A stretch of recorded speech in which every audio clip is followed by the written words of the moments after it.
বড় মৌলবী আছে নিয়ে এসো দেখি। যে বিয়ে করে বউ বাচ্চাকে না দেখে তুমি নামাজ পড়ছো, বউ বাচ্চার কোন রকম দেখভাল করনি, নবীর সুন্নতের খেলাফ করছো, নবীর ইবাদতের খেলাফ করছো, তুমি মনে মনে করছো বউ বাচ্চা ঘটি হারাক আর আমি নামাজ পড়ে জান্নাতে যাব। নিয়ে এসো কত বড় মৌলবী আছে, প্রমাণ করে দেখিয়ে দিক, তারপর থেকে তারই গোলামি করবো আমি। যাও, অত সহজ? হ্যাঁ, হাই রে হাই, নামাজ রোজার অজুহাত দিয়ে অন্যায় অত্যাচার পাপাচারে লিপ্ত। দেখবেন মুরগির দোকান করেছে, মুরগির দোকান করেছে, এক ওয়াক্তের নামাজ পড়ে নেন, পেচ্ছাপ করে পানি নাই নেন, মাথায় কিন্তু টুপিটা দিয়ে রেখেছে। তার মানে কি? হালাল চিকেন, হালাল চিকেন, মাথায় টুপি, এক ওয়াক্তের মসজিদে নামাজ পড়ে নেন, পেচ্ছাপ করলো, দাঁড়িয়ে দাঁড়িয়ে চালিয়ে দিয়ে চলে এলো, ফট করে পেছন দিকে গেল, মুতে দিয়ে বেরিয়ে এলো, আর এদিকে জবাই করছে বিসমিল্লাহ আল্লাহু আকবার, এক নাম্বার হালাল চিকেন, কোনো চিন্তা নাই। বাইরে বাইরে মুরগির গোস্ত খাওয়া ছেড়ে দিয়েছি, প্রায় ছেড়ে দিয়েছি, খাই না আর, বিশ্বাসই হয় না যেটা হালাল না হারাম। আবার দেখবেন এখন সব বড় বড় দোকান হয়েছে, দেখবেন এখন মনজানিস, আর কি কি হয়েছে বলো না, নামগুলো সব ভুলে যায়, মনজানিস, তারপরে আপনার আর কি কি সব সব সেখানে আবার সব চিকেনের ভ্যারাইটিস পাওয়া যায়, বিভিন্ন রকম চিকেনের, আবার লিখে দেয় একটা সার্টিফিকেট, এই তো আপনাদের মৌলানা সাহেব সার্টিফিকেট দিয়েছে, এই দেখুন হালাল হালাল হালাল। মৌলানা সাহেব মাল পেয়েছে, সই মেরেছে, ও যাবে আল্লাহ ঢোকাবে, আর যারা বিক্রি করছে তাদেরও ঢোকাবে, আর যারা ওই একবারে মৌলানা সাহেবের কথা বললো, খাওয়ার জন্য জিভ দেখে লাল পড়ছে, ও হারাম আর হালাল দেখলো নি, মাল খেয়ে নিল, ওকেও ঢোকাবে, ওই তিনজনই ঢুকবে একসঙ্গে। অত সহজ নয়, হারাম জিনিস খেয়ে বেরিয়ে চলে আসছো। হ্যাঁ, প্লেনে খাওয়াচ্ছে, প্লেনে, হুজুর হালাল চিকেন, এসব বিদেশ থেকে আসে হুজুর, তুমি দেখেছিলে এটা হালাল হচ্ছে না হারাম হচ্ছে? হ্যাঁ, হাই রে হাই, এখন হারাম হালাল লোকে দেখছে না, অন্তত যতটা পারা যায় বাঁচার চেষ্টা করি। হে তরুণ যুবকেরা, হে আমার বন্ধুরা, শুনে রেখে দিন বাবা, আল্লাহ বলছেন বান্দারে, দিনকে তোমাদের জন্য রুজি রুটির বানিয়েছি, ফাইজা কুদিয়াতি সলাত ফান্তাসিরু ফিল আরদ, চলো নামাজ শেষ হয়েছে, তুমি জমিনে ছড়িয়ে পড়ো, ওয়াবতাগু মিন ফাদলিল্লাহ, আমি আল্লাহ আমার নিয়ামতের তালাশ করো, রুজি রুটি তালাশ করো, ইনকামের ব্যবস্থা করো, কারবারে যাও, ব্যবসায় যাও, তুমি যাও মার্কেটে চলে যাও, চাষবাস করো, রুজি রুটি তালাশ করো, সেখান থেকে ইনকাম করে বিবি বাচ্চা তাদের হকগুলো পূরণ করো, পিতামাতা আছেন তাদের সেবা করো, পিতামাতার দেখাশোনা করে তোমার জন্য ফরজ বানানো হয়েছে, সেই পিতামাতার ট্রিটমেন্টের দরকার, পিতামাতার সেবা করো, ট্রিটমেন্ট করো, পিতামাতাকে ভালো মন্দ একটু খাওয়াও, পিতামাতাকে ভালো খাওয়ানোটা তোমার জন্য দায়িত্ব, কর্তব্য। হে পৃথিবীর মানুষ, শুনে রেখে দাও যুবকেরা, পিতামাতার সেবা করা, পিতামাতার দেখাশোনা করা আমার আল্লাহ তোমার জন্য ফরজ বানিয়েছেন, এটা তুমি করো। এর জন্য টাকা লাগবে, অর্থ লাগবে, এর জন্য ব্যবসা করতে হবে, এর জন্য চাকরি করতে হবে, যাও যাও, সব সময় আমি আল্লাহ তোমাকে নামাজ পড়তে বলি না, তুমি নামাজটা 5 ওয়াক্ত পড়ো, বাকি টাইমটা রুজি রুটির তালাশ করো, যাও তুমি ওয়াবতাগু মিন ফাদলিল্লাহ, আল্লাহর নিয়ামত অনুগ্রহ তুমি তালাশ করো। দিনকে তোমাদের জন্য কাজ কারবারের জন্য বানিয়েছি। হে তরুণ যুবকেরা, হে আমার বন্ধুরা, শুনে রেখে দিন বাবা, জেনে রেখে দেন হে মুসলমান, আমার আল্লাহ বলছেন হে জওয়ান যুবকেরা, ওয়াজা ওয়া খলাকনাকুম আজওয়াজা, আমার আল্লাহ বলছেন তোমাদেরকে আমি আল্লাহ জোড়ায় জোড়ায় সৃষ্টি করেছি। জোরে হবে না, পুংলিঙ্গ স্ত্রীলিঙ্গ, নারী আর পুরুষ, সবের মুজাক্কার মুয়ান্নাস। দেখবেন ভাই আমার, হে তরুণ যুবকেরা, যাতে তোমাদের বংশ বিস্তার হয়, সুন্দর একটা পৃথিবী তৈরি হয়, সমাজটা সুন্দর হয়, হে তরুণ যুবকেরা, আল্লাহ বললেন বান্দারে, তোমাদেরকে আমি আল্লাহ জোড়ায় জোড়ায় সৃষ্টি করেছি, তোমাদেরকে আমি আল্লাহ সুন্দরভাবে জোড়ায় জোড়ায় সৃষ্টি করেছি। শুধু তাই নয়, আমার আল্লাহ বললেন লাকাদ খালাকনাল ইনসানা ফি আহসানি তাকবীম। এ দুনিয়ার মানুষ, তোমাদেরকে আমি আল্লাহ সবচেয়ে সুন্দর করে সৃষ্টি করেছি। পৃথিবীতে যত প্রাণী আছেন, পৃথিবীতে যত জীবকুল আছেন, পৃথিবীতে যত জীব জন্তু আছেন, সবচেয়ে সুন্দর হলো মানুষ। মানুষের থেকে সুন্দর পৃথিবীতে আর কোনো প্রাণী নাই। আল্লাহ বললেন শুনে রেখে দাও, এই পৃথিবীর মানুষ, তোমাদেরকে আমি আল্লাহ সবচেয়ে সুন্দর করে সৃষ্টি করেছি। জোরে হবে না? আর জোরে হবে না? এ জওয়ান যুবকেরা, আমার আল্লাহ বলছেন ওয়াজআলনা নাওমাকুম সুবাতা, আমি আল্লাহ তোমাদের জন্য নিদ্রাকে বিশ্রামের বানিয়েছি। নিদ্রা এমন একটা জিনিস, আপনি সারাদিন 12 ঘন্টা পরিশ্রম করেছেন, 9 ঘন্টা পরিশ্রম করেছেন, 6 ঘন্টা যদি আপনি না ঘুমান, সহ্য করা বড় কঠিন হয়ে যাবে বাপ। মাথা ঝনঝন করবে, চোখ বন্ধ হয়ে আসবে, মাথা যন্ত্রণা করবে, সারা শরীরটার কোনো কাজ করবে না। কারণ নিদ্রা হলো আপনার আরামের জন্য। হে তরুণ যুবকেরা, হে আমার বন্ধুরা, শুনে রেখে দিন, জেনে রেখে দিন, নিদ্রাকে আল্লাহ, আমার আল্লাহ বললেন তোমাদের বিশ্রামের জন্য নিদ্রা দিয়েছি। হে জওয়ান যুবকেরা, আমার আল্লাহ আরো বললেন ওয়াজআলনাল লাইলা লিবাসা, আমি আল্লাহ তোমাদের জন্য রাতকে পোশাক বানিয়েছি। রাতকে আমার আল্লাহ কি বললেন? পোশাক। পোশাকের কাজ কি? শরীরকে ঢেকে রাখা। পোশাকের কাজ কি? শরীরকে ঢেকে রাখা। রাতটাকে করেছি তোমাদেরকে ঢেকে রাখার জন্য। তার মানে রাতের বেলা অন্ধকারে থাকবে। রাতের বেলা কোথায় থাকবে? অন্ধকারে থাকবে। আল্লাহর নবী কোরআনের ব্যাখ্যা হাদিস, এই জন্যই বলেছি কোরআনের ব্যাখ্যা হলো হাদিস। কোরআন মাজিদ বুঝতে গেলে হাদিস পড়তে হবে। আমার নবী সুন্দর করে ব্যাখ্যা করেছেন। কোরআন মাজিদ বুঝতে গেলে কোরআন মাজিদের তাফসীরটা বুঝতে হবে। হে তরুণ যুবকেরা, হে আমার বন্ধুরা, শুনে রেখে দিন বাবা, জেনে রেখে দেন, আল্লাহর নবী আরো ক্লিয়ার ভাবে হাদিসের মধ্যে বর্ণনা করলেন। হে মুসলমান, একটুখানি খেয়াল করুন, হে তরুণ যুবকের একটুখানি লক্ষ্য করুন। একেবারে সহিহুল বুখারী শরীফের হাদিসের মধ্যে এসেছে 5624 নাম্বার হাদিস, আন জাবেরিন আন্না রাসূলুল্লাহ সাল্লাল্লাহু আলাইহি ওয়াসাল্লাম, হযরত জাবের রাদিয়াল্লাহু তাআলা থেকে বর্ণিত, তিনি বলেন আল্লাহর নবী সোনার জবানে বলেছেন। কি বলেছেন? কল আতফিউল মাসাবিহা ইযা রাকাতুম, যখন তোমরা ঘুমাতে যাবে তখন তোমরা আলোটা, লাইটটা বন্ধ করে দেবে। যখন তোমরা ঘুমাবে লাইটটা বন্ধ করবে। মুসলমানের অনেক ছেলে দেখবেন তারা লাইট বন্ধ করতে পারে না, বরং লাইট না জ্বালালে তাদের ঘুম হয় না। কেন? বলে হুজুর রাতের বেলা যদি লাইট বন্ধ করে দিই, গেছো ভূত, মোটা ভূত, উড়ন্ত ভূত, ডুবন্ত ভূত, রোগা ভূত, পাতলা ভূত, যত রকমের ভূত আছে সব মিছিল করে ধরতে আসে। কি করব হুজুর? রাতের বেলা লাইটটা জ্বালালে তো অন্তত ভয়টা কাটে, তো আর অসুবিধা খুব একটা হয় না। কেন ভূত ধরতে আসবে না? ভূত বলে তো কিছু নাই, যা আছে জিন। যা আছে জিন। জিন একটা সম্প্রদায় আছে। কোরআন মাজিদে আল্লাহ বলেছেন সূরা জিন আছে না নাই? সূরা জিন আছে। কুল আউযু বিরাব্বিন নাস মালিকিন নাস ইলাহিন নাস মিন শাররিল ওয়াসওয়াসিল খান্নাস আল্লাযী ইউওয়াসবিসু ফি সুদুরিন নাস মিনাল জিন্নাতি ওয়ান নাস। জোরে হবে না? আছে না নাই? জিন এবং ইনসান। পৃথিবীতে দুটো জাতি আছে, একটা হলো মানুষ আর একটা হলো জিন।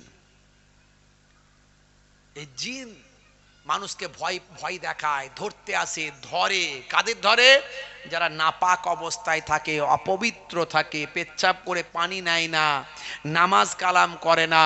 যে সমস্ত মহিলারা নাপাক অবস্থায় থাকে, মাথার চুল ঝেড়ে খুলে দিয়ে ভাই আমার বিকালবেলা সন্ধ্যাবেলা তারা ছাদের উপরে ঘুরে বেড়ায়, বাগানে ঘুরে বেড়ায়, টয়লেটের ধারে যায়। আর এই জিনেরা সাধারণত যে সমস্ত খারাপ খচ্চর বাজে জিন, এগুলো সবসময় ভাই আমার নাপাক জায়গায়, অপবিত্র জায়গায়, টয়লেট, বাগান, ঝোপঝাড় এগুলোতে থাকে। সুযোগ পেলে খাপ করে ধরে। কি করে বুঝবেন ধরেছে? একজনের ক্ষমতা 10 জনের সমান। একজনের ক্ষমতা 10 জনের সমান। তখন বলে হুজুরদের বাড়ি চ, এই হুজুরদের কাছে চরে জিন ছাড়াতে হবে। আর কিছু এখন মৌলবী বেরিয়েছে, তারা বলে আবার হুজুর আবার কি, পীর আবার কি, অলি আবার কি। আছে না? নাই। পীর অলি আউলিয়াদের মানে না, হুজুরদের মানে না। হ্যাঁ ভণ্ড আছে বাবা, ভণ্ডটার বিরুদ্ধে বলো না। অরিজিনালটা আর ভণ্ডটা এক করে ফেলছো কেন? হ্যাঁ বোঁদে আর মুড়ি এক করে ফেলছো কেন? অরিজিনাল আর ভেজাল এক করে ফেলছে কেন? ডুপ্লিকেট তো সবেরই আছে রে ভাই। তুমি বাজারে গেলে ডুপ্লিকেট কেন না অরিজিনাল কেন? হ্যাঁ কোয়াক ডাক্তারও আছে আর এমএসও আছে। তুমি অপারেশন করতে গেলে এমএস সার্জনের কাছে যাও না কোয়াক ডাক্তারের কাছে যাও? সবের বেলায় অরিজিনাল আর ভেজাল চেনো, ডুপ্লিকেট চেনো। আর হুজুরের বেলায় অরিজিনাল আর ডুপ্লিকেট চিনলে না, তখন সব পীর ওলি আল্লাহ সব তোমার কাছে খারাপ হয়ে গেল নাকি? ভণ্ডামির জায়গা খুঁজে পাওনি, তার মানে তোমার মনটাই খারাপ। অত সহজ নয়। আমাদের ওইদিকে আছে, খালি বলে হুজুর আবার কি, পীর আবার কি। বলে আমরা হুজুরদের কাছে দোয়া তাবিজের জন্য যাই কোনো প্রয়োজনে। তা আমাদের ইমাম সাহেব বলে ওসব মানতে হবে না, পীর মানার দরকার নাই, ওলি আবার কি, হুজুর আবার কি, ওসব কিছু মানতে হবে না। ও যার যা হবে কোরআনের আয়াত পরে ফুঁক দিয়ে দেবে, অতি কাজ। খাজা গরিব নওয়াজ পাথর ওপর থেকে ফেলছে, আঙুল দিয়ে ইশারা করেছে, পাথর ভাবে ঝুলে রয়ে গেছে। তোমাকে যদি একটা পাথর ফেলে, তুমি আঙুল দিয়ে ইশারা করবে, দেখবো ঝুলে রয়ে যায় নাকি? হবে? সব জবানের এক কাজ, অত সহজ? হ্যাঁ নিজামুদ্দিন আউলিয়া ফুঁক দিয়েতে কাজ হয়ে গেছে। দাদা হুজুর কেবলা ফু দিয়েছে, কাজ হয়ে গেছে। তুমি ফু দিয়ে কাজ করে দাও দিন দেখি। হ্যাঁ তা এখন ধরেছে জেন, তো এই মলি সাহেবের কাছে নিয়ে গেছে। মলি সাহেব আর কিছু ব্যবস্থা করো, কিছু একটা। তুমি তো বারণ করো সব সময় যে হুজুর লাগবে না, পীর লাগবে না, অলিদের কাছে আমরা বলি, অলি বলে মানি, তুমি অলি ফলি মানো না, তো পীরেদের কাছে যেতে হবে না, ব্যবস্থা কিছু করো। একে ধরেছে, এখন কি করা যাবে? ফুঁফা দাও, তুমি তো বলেছো ফু দিলি কাজ হয়ে যাবে, যে কেউ ফু দিলে নাকি কাজ হয়ে যাবে। তো আমরা তো অনেক দেওয়া দিয়ে করলাম, কিন্তু কাজ হলো নি, শেষে তোমার কাছেই নিয়ে এলাম, তুমি একটু দাও। এখন মলি সাহেব দিতে চায় না। সে তো একজনের ক্ষমতা 10 জনের সমান, তো তাকে 5-7 জন মিলে ধরে রেখে দিয়েছে। আর মলি সাহেব কাছে নিয়ে গেছে, বলছে ফু দাও, মারো ফু। বলছে আমার দ্বারা হবে হবে না। মানে আমরা পীরনগরী হুজুরের কাছে যাই, ওনার বড় সাহেবজাদা হরিণখোলা হুজুরের কাছে যাই, কিছু হলে তুমি সব সময় বলো শুধু যেতে লাগবে না, যাওয়া লাগবে না, যাওয়া লাগবে না, এই তো নিয়ে এসেছে, ফু মারো। বলছি তো হবে না, নিয়ে যাও, যাও নিয়ে যাও। বলেন ও সব শুনবো না, আগে তোমাকে ফু মেরে দেখতে হবে, যদি কাজ না হয় তখন ভাববো কি হচ্ছে, ফু মারো। সে নিরুপায়ে পড়ে গেছে মলি সাহেব। এখন বাধ্য হয়ে যেই ফু মারতে গেছে, আর জেনটা ছিল ভয়ঙ্কর জেন, বুঝতে পারছি, এক থাপ্পড় টেনে মেরেছে। মলি সাহেব ছিটকে পড়ে গেছে ওখানে। পালা পালা পালাই হবে না, মাত্র নিয়ে যা, হুজুরের কাছে নিয়ে যা, হুজুরের কাছে নিয়ে যা, হুজুরের কাছে নিয়ে যা। না এসো, আব আয়া হে উঁট পাহাড় কে নিচে, ঠেলার নাম বাবাজি। অত সহজ? ভাইয়েরা আমার, তরুণ যুবকেরা আমার, জিন একটা সম্প্রদায় আছে। হে তরুণ যুবকেরা, হে আমার বন্ধুরা, শুনে রেখে দিন বাবা, জেনে রেখে দেন। হে মুসলমান, নাপাক অবস্থায় থাকলে, অপবিত্র অবস্থায় থাকলে, ভাই আমার নামাজ ইবাদত বন্দেগী থেকে দূরে থাকলে, আল্লাহর নির্দেশের বাইরে থাকলে, সুযোগ যদি পাই বদমাইশ জিন যদি দেখতে পায়, একটু ভয় দেখানোর জন্য, একটু শাস্তি দেওয়ার জন্য, একটু বন্ধুত্ব করার জন্য তাকে সে একটু ধরে নেয়। তাকে তো দেখতে পাওয়া যায় না। জিন এবং ফারিস্তারা যে কোনো সময় যে কোনো রূপ ধারণ করতে পারে। আর মুসলমানের কিছু ছেলে বেরিয়েছে দেখবেন নায়ক গায়কের ভক্ত, সব সময় জিন্সের প্যান্ট, স্কিন টাইট গেঞ্জি, স্কিন টাইট প্যান্ট, জিন্সের প্যান্ট আবার 3-4 জায়গায় ছেঁড়া। হ্যাঁ, সলেমান খানের ভক্ত, বুঝতে পারছেন? কানে আবার দুল। সেদিন কয়েকটা ছেলেকে দুল খুলিয়েছি। তুমি মেয়ে ছেলে না বেটা ছেলে, দুল কেন? হ্যাঁ, দুল কেন পড়ে আছো? বেটা ছেলে না মেয়ে ছেলে? আল্লাহর নবী আল্লাহ রাসূল লানাত দিয়েছেন, অভিসম্পাত করেছেন, ধ্বংস হোক বলেছেন। হে তরুণ যুবকেরা, হে যুবকেরা, শুনে রেখে দাও, লানা রাসূলুল্লাহ সাল্লাল্লাহু আলাইহি ওয়াসাল্লাম আর রাজুলু ইয়ালবাসু লিবসাতাল মারআতি ওয়াল মারআতা তালবাসু লিবসাতার রাজুল। আল্লাহর নবী বলেন, যে সমস্ত পুরুষেরা মহিলাদের অনুসরণ করে, তাদের মতো বেশভূষা করে, তাদের মতো পোশাক আশাক পরে, তাদের মতো চালচলন করে, আর যে সমস্ত মহিলারা পুরুষদের মতো স্টাইল করে, তাদের মতো পোশাক আশাক পরে, তাদের মতো চালচলন করে, আল্লাহর নবী বলেন এদের উপর আল্লাহর অভিসম্পদ, এর উপর আল্লাহর গজব, এদের উপর আল্লাহর ধ্বংস, লানাত। আমি নবী লানাত করি। আল্লাহর নবী লানাত করেছেন, অভিসম্পদ দিয়েছেন ওই সমস্ত পুরুষ আর মহিলাদের উপর। এখনকার কিছু মহিলা বেরিয়েছে দেখবেন সিগারেট খায়, কিছু মহিলা বেরিয়েছে সিগারেট খায়। কলকাতাতে তো খায়, কলকাতাতে প্রকাশ্য মহিলারা দোকান থেকে কিনে সিগারেট ধরিয়ে ছেলেদের মতো টান মারতে মারতে বেরিয়ে যাচ্ছে, কিছু বুঝতেই পারবে না ছেলে না মেয়ে রে বাবু। সেদিন একজন মুসলিম ঘরের মেয়েকে আমি দেখেছি রাস্তায়, গাড়িতে ছিলাম আমি, বুঝতে পারছেন, খড়িবাড়িতে মাঝে মাঝে চা খাই, ওখানে মগরিবের নামাজটা গাড়িতে বসে পড়ি, অনেক সময় এরকম হয়, একটু অন্ধকার ভাব। ব্রিজটা ঠিক ওঠার আগে, কলকাতার দিক থেকে এসে ব্রিজটা ঠিক ওঠার আগে গাড়িটা আমার বাঁ দিকে দাঁড়ায়, অনেকগুলো গাড়ি দেখবেন দাঁড়িয়ে থাকে, আর ওখানে কিছু ভাই আমার ফ্যামিলি তারাও এসে ওখানে মোটরসাইকেল দাঁড় করিয়ে কিছু সময় দাঁড়ায় বা চা পানি খায় ওখানে। রাতের বেলা দেখতে পাচ্ছি একটা বিড়ি সিগারেটের লাইট জ্বলছে, কিন্তু পোশাকটা কালো, বলতেও লজ্জা লাগে, মানে পোশাকটা কালো। ভাবছি মনে হয় কোনো কালো ড্রেস পরে কোনো লোক হয়তো সিগারেট খাচ্ছে, গাড়ির ভিতরে আমি বসে আছি। তা এমন সময় হঠাৎ করে যখন পেছন থেকে অন্য গাড়ির লাইট পড়েছে, তখন বুঝতে পারলাম যে একটা মহিলা ওটা সিগারেট খাচ্ছিল, যে সারা শরীরে বোরকা পড়েছিল, বোরকা পরে মুখটা তুলে দিয়ে সিগারেটের টান মেরে সিগারেট খাওয়া হয়ে গেল, ফেলে দিল, বোরকার মুখ ঢেকে দিয়ে বেরিয়ে গেল। ছি ছি ছি ছি ছি। যদি খেতেই হয় বোরকা পরে খাবি কেন? বোরকা খুলে খা। যদি মদ যদি খাবি তো দাড়িটা রেখে কেন খাবি? দাড়িটা কেটে খা। ওই দাড়ির অপমান করিস না, বোরকার অপমান করিস না, ইসলামের অপমান করিস না। আজ কিছু মুসলমানের জন্য ইসলামের বদনাম। রাগ করবেন না বাপ।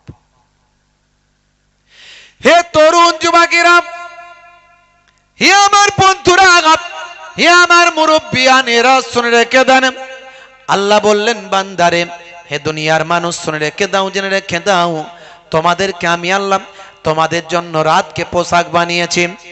আর আল্লাহর নবী সোনার জবানে বললেন, যখন তুমি ঘুমাতে যাবে লাইটটা আলোটা বন্ধ করে দেবে। 1450 বছর আগের কথা, এগুলো আজকের যুগের কথা নয়। 1450 বছর আগে কোনো প্যাথোলজি ছিল না, কোন রকম ল্যাবরেটরি ছিল না, কোন বিজ্ঞানের গবেষণা কেন্দ্র তখন ছিল না, নাসা ইসরো ছিল না, স্টেথিস্কোপ, ব্যারোমিটার, থার্মোমিটার, মাইক্রোস্কোপ, কোন রকম যন্ত্রপাতি, আল্ট্রাসাউন্ড বা আমার ইসিজি মেশিন, কোন রকম ইকোকার্ডিওগ্রাফি মেশিন, হে তরুণ যুবকের এক্সরে মেশিন ছিল না। 1450 বছর আগে আল্লাহর নবী বললেন লাইটটা বন্ধ করে ঘুমাবে। আল্লাহর কোরআন বলল তোমাদের জন্য রাতকে পোশাক বানিয়ে দিয়েছি, অর্থাৎ অন্ধকারের ভিতরে ঘুমাবে। 1450 বছর কেটে গেল, আজকের বিজ্ঞানের ডেভেলপমেন্টে ধরা পড়ল মাথা থেকে 5 ধরনের হরমোন নিঃসৃত হয়। কম বেশি 5 ধরনের হরমোন মাথা থেকে নিঃসৃত হয়। তার মধ্যে একটা হলো মানুষ যখন ঘুমন্ত অবস্থায় থাকে আর পরিবেশটা যদি অন্ধকার থাকে, অর্থাৎ অন্ধকারের ভিতরে যখন ব্যক্তিটি ঘুমায়, গভীর ঘুমে যখন আচ্ছন্ন থাকে, চোখ তখন ব্রেনকে সিগন্যাল দেয় গভীর ঘুমে আচ্ছন্ন আছে এবং পরিবেশটা অন্ধকারে আছে। সে সময় মাথার পেছন সাইড থেকে একটা হরমোন নিঃসৃত হয়। এই হরমোনটা আর অন্য কোনো হরমোন নয়, এই হরমোনটার নাম হলো মেলাটোনিন হরমোন। এই মেলাটোনিন হরমোনটা মাথার পেছন সাইড থেকে বের হয়ে ব্লাডের সঙ্গে, রক্তের সঙ্গে মিশে গিয়ে আমার আপনার শরীরকে ক্যান্সারের জীবাণু থেকে রক্ষা করে। জোরে হবে না? ক্যান্সারের মতো ভয়ঙ্কর জীবাণু থেকে শরীরকে প্রোটেক্ট করে মেলাটোনিন হরমোন। আমি বলছি না, ইন্টারনেট সার্চ করুন, পাবেন। ডাক্তারদের জিজ্ঞাসা করবেন। এই যে ঘুম আপনার আমার জন্য দরকার, আল্লাহ বলছেন ঘুমকে তোমাদের জন্য বিশ্রামের বানিয়েছি, রাতকে তোমাদের জন্য পোশাক করে দিয়েছি। হে তরুণ যুবকেরা, আমি বোঝানোর চেষ্টা করছি 1450 বছর আগে আল্লাহর কোরআনে যা লিপিবদ্ধ হয়েছে, আজকের যুগে বিজ্ঞান আর বাস্তবতায় প্রমাণিত হয়েছে। হে তরুণ যুবকেরা, হে আমার মুরব্বিয়ানেরা, শুনে রেখে দিন বাবা, জেনে রেখে দেন। আল্লাহর নবী বলেন ইউহিব্বুল হালওয়া ওয়াল আসাল। নবী আমার পছন্দ করতেন মিষ্টি এবং মধু পান করতেন। মধু খেলে অনেক রোগের উপকার। 1450 বছর আগে নবী মধু খেতে পছন্দ করতেন। আজকের যুগের ডাক্তারেরা বলেন মধু স্বাস্থ্যের জন্য অনেক উপকার। মধু এমন সুন্দরভাবে মৌমাছি তৈরি করে, হে তরুণ যুবকেরা, সেটা আপনার আমার স্বাস্থ্যের জন্য অনেক উপকার হয়ে যায়। শুধু তাই নয়, স্বাস্থ্য বিশেষজ্ঞরা বলছেন খাওয়া দাওয়ার পরে যদি আপনি একটু মিষ্টি খান, এক পাত যদি একটু মিষ্টি পান করেন, মিষ্টি খান, শুধু তাই নয়, শুনে রেখে দেন, আপনারা আমার শরীরে কার্ডিওভাস্কুলারের মতো ভয়ঙ্কর রোগ থেকে শরীর বাঁচে। শুধু তাই নয়, হে তরুণ যুবকেরা, আপনারা আমার শরীরের খাবারের হজমের ক্ষেত্রেও সেটা উপকার হয়। 1450 বছর আগে আল্লাহর নবী যা বললেন, আজকের বিজ্ঞানের বৈজ্ঞানিক চিন্তা ভাবনায় বাস্তবতার সঙ্গে সামঞ্জস্য বিধান হয়ে যায়। আজকের স্বাস্থ্য বিশেষজ্ঞরা আমার দয়ার নবীর কথাকে স্বীকৃতি দেয়। আমি এরকম অনেক উদাহরণ দিতে পারি। এগুলো বলে আসলে আমি কি বোঝাতে চাইছি, কি বলতে চাইছি? বলতে চাইছি এটাই যে কোরআন সত্য, দয়ার নবীর হাদিস সত্য। 1450 বছর আগে কোরআন মাজিদ পৃথিবীর জমিনে এসেছে। আমার আপনার নবীর সবচেয়ে বড় অলৌকিক শক্তি হলো কোরআন মাজিদ। জোরে বলুন সুবহানাল্লাহ। পৃথিবীতে একটা বই দেখান তো যে বইটা কোটি কোটি মানুষ মুখস্থ করে, আছে আপনার জানা? আপনাদের জানা আছে এরকম কোন বই যে বইটা কোটি কোটি মানুষ মুখস্থ করে? আছে জানা? একটু হ্যাঁ হু দেন। জানা আছে? নাই। only one book, except only one book, সেটা কি? আল কোরআন। জেরে বলুন সুবহানাল্লাহ। যদি আগুন লাগে ধ্বংস হয়ে যায়, ধ্বংস হয়ে যায় পৃথিবীর সব বইয়ের দোকান, তবু বিশ্ব থেকে হারাবে না পবিত্র কোরআন। জোরে হবে না? জোরে হবে না? করবে কেমন করে কোরআন ধ্বংস আগুনের তেজ, করবে কেমন করে কোরআন ধ্বংস আগুনের তেজ। আছে বিশ্বে ভরা অগণিত কোরআনে হাফেজ, তারা ছাপি আসমানি গ্রন্থ, তারা ছাপি আসমানি গ্রন্থ, বাঁচাবে ইসলামের সম্মান, তবু বিশ্ব থেকে হারাবে না পবিত্র কোরআন। আল্লাহ নিজে বলেছেন অনেকে কোরআন মাজিদকে মিটিয়ে দিতে চায়, ধ্বংস করে দিতে চায়, কিন্তু কায়ামত পর্যন্ত পারবে না। 1450 বছর ধরে পারেনি, আর কায়ামত পর্যন্ত পারবে না। আল্লাহ নিজে বলছেন নাহানু নাজ্জালনা যিকরা ওয়া ইন্না লাহু লাহাফিজুন। এই কোরআন মাজিদ নাহানু নাজ্জালনা যিকরা ওয়া ইন্না লাহু লাহাফিজুন, এই কোরআন মাজিদ আমি আল্লাহ নাজিল করেছি, আর এই কোরআন মাজিদের হেফাজতের দায়িত্ব আমি আল্লাহ নিজে গ্রহণ করেছি। কোরআন মাজিদ হলো সবচেয়ে বড় অলৌকিক মুজিজা, আল্লাহর নবীর মুজিজা সবচেয়ে বড়।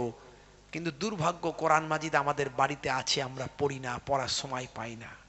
খুব কম মানুষ আছেন প্রতিদিন একটু কোরআন মাজিদ পড়েন।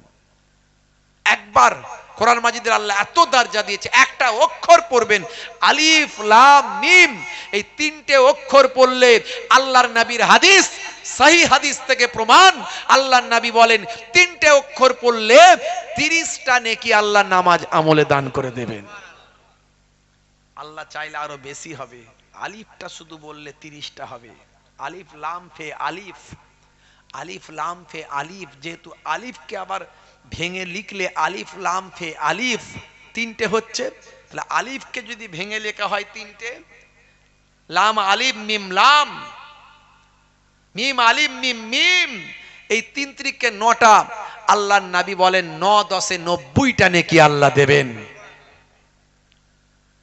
30টা নয় 90টাও দেবেন। তাহলে সেই কোরআন মাজিদের কি দরজা আল্লাহ দিয়েছেন। হে তরুণ যুবকেরা, হে আমার বন্ধুরা, বেশি উদাহরণ দিতে যাব না, আমি এই কথার দ্বারাই বোঝাতে চাইলাম আল্লাহ সত্য, কোরআন সত্য মানে আল্লাহ সত্য, কোরআন সত্য মানে দয়ার নবী সত্য।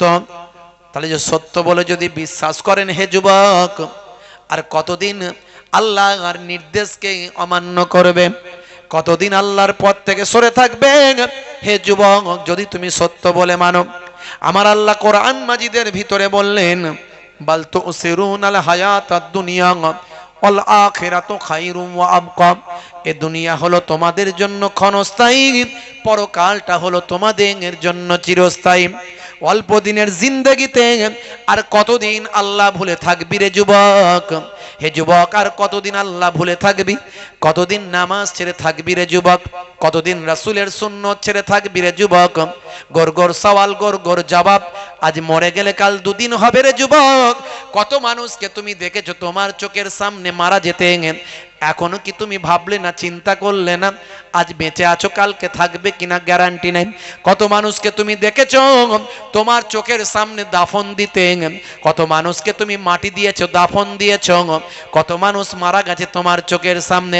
হে যুবক এখনো সময় আছে, আল্লাহকে যদি বিশ্বাস করো, কোরআন যদি সত্য বলে মানো, দয়ার নবীর হাদিস যদি সত্য বলে মানো রে যুবক, আজ থেকে প্রতিজ্ঞা করো, এর থেকে ভালো জায়গা আর পাবে না রে যুবক, এর থেকে ভালো মাহফিল আর পাবে না রে যুবক। আজ থেকে প্রতিজ্ঞা করে নাও, কাল থেকে আমি নামাজ শুরু করব, রাসূলের সুন্নতের পথে চলব, শাহরুখ খানের ভক্তের খাতা থেকে নামটা কেটে দেব, পৃথিবীর শ্রেষ্ঠ মহামানব দয়ার নবীর ভক্তের খাতায় নামটা আমার লিখিয়ে দেব। জোরে হবে না? মুসলিম তুমি নামে হলে আজ কামে হলে না ভাই। মুসলিম দেখো অপরাধে লিপ্ত কেন হয়, মুসলিম তুমি কোরআন হাদিস পড়তে জানো না, মুসলিম তুমি মসজিদেতে নামাজে এলে না, মুসলিম তুমি নামে হলে আজ মুসলিম তুমি নামে, মুসলিম এলে ন্যায়ের পথে সমাজ বদলাবে রে, সমাজ বদলাবে। মুসলিম তুমি নামে হলে আজ কামে হলে না ভাই, মুসলিম দেখো অপরাধে লিপ্ত কেন হয়, বোমে বারুদে নেশার তালাই হবে না কারো সাথী, সালাউদ্দিন আর তাগুলের তুমি যে উত্তরসূরি, ব্যঙ্গ কার্টুনে ব্যঙ্গ সিনেমায় নবী সম্মান কমে না, ব্যঙ্গ কার্টুনে ব্যঙ্গ সিনেমায় নবী সম্মান কমে না, গুগল সার্চে সেরা মনীষী খুঁজে দেখো না। জোরে হবে না? জোরে হবে না? হে তরুণ যুবকেরা, হে আমার বন্ধুরা শুনে রেখে দিন বাবা, জেনে রেখে দেন হে মুসলমান, হযরত নবী দাউদ আলাইহিস সালাম এক সময় তার ভক্তদের বললেন, বাবারা শুনে রেখে দাও, তোমাদেরকে আমি ঈদের দিনে কায়ামতের একটা নিদর্শন দেখাবো। ঈদের দিনে কায়ামতের একটা নমুনা দেখাবো। কায়ামতের দিন যেটা ঘটবে সেটা আমি ঈদের দিনে একটা দেখাবো নমুনা। হে তরুণ যুবকেরা, হযরত নবী দাউদ আলাইহিস সালাম একজন পয়গম্বর ছিলেন, একজন নবী ছিলেন, এবং হযরতে দাউদ আলাইহিস সালাম একজন বাদশা ছিলেন। হযরতে দাউদ আলাইহিস সালামের উপর আমার আল্লাহ একটা কিতাব দিয়েছিলেন, সেই কিতাবটার নাম হলো জাব্বুর। সেই জামানার মানুষদের জন্য সেখানে আদেশ নির্দেশগুলো সব জাব্বুর কিতাবের ভিতর দেওয়া ছিল। হে তরুণ যুবকেরা, যুগে যুগে আমার আল্লাহ মানুষ পাঠিয়েছেন, সেই মানুষের জন্য আদেশ নির্দেশনামা সেই জামানার পয়গম্বরের কাছে কিতাব দিয়ে আমার আল্লাহ সেটা জানিয়ে দিয়েছেন। আমার আপনার নবীর কাছে কোরআন মাজিদ দিয়ে কিয়ামত পর্যন্ত যত মানুষ আসবেন সেই মানুষের আদেশ আর নিষেধ যা কিছু চলবে চলবে না, নির্দেশনামা আদেশনামা কোরআন মাজিদের ভিতরে মানুষের জন্য লিপিবদ্ধ আছে। কাল কিয়ামত পর্যন্ত সেই কোরআন মাজিদের নির্দেশনামা আমাদের মেনে চলতে হবে। হযরত দাউদ আলাইহিস সালামের উপর আমার আল্লাহ জাব্বুর শরীফ নাজিল করেছিলেন। হে তরুণ যুবকেরা, হে আমার মুরব্বিয়ানেরা, দাউদ নবীর জামানায় একটা ঘটনা ঘটেছিল। হে যুবকেরা শুনে রেখে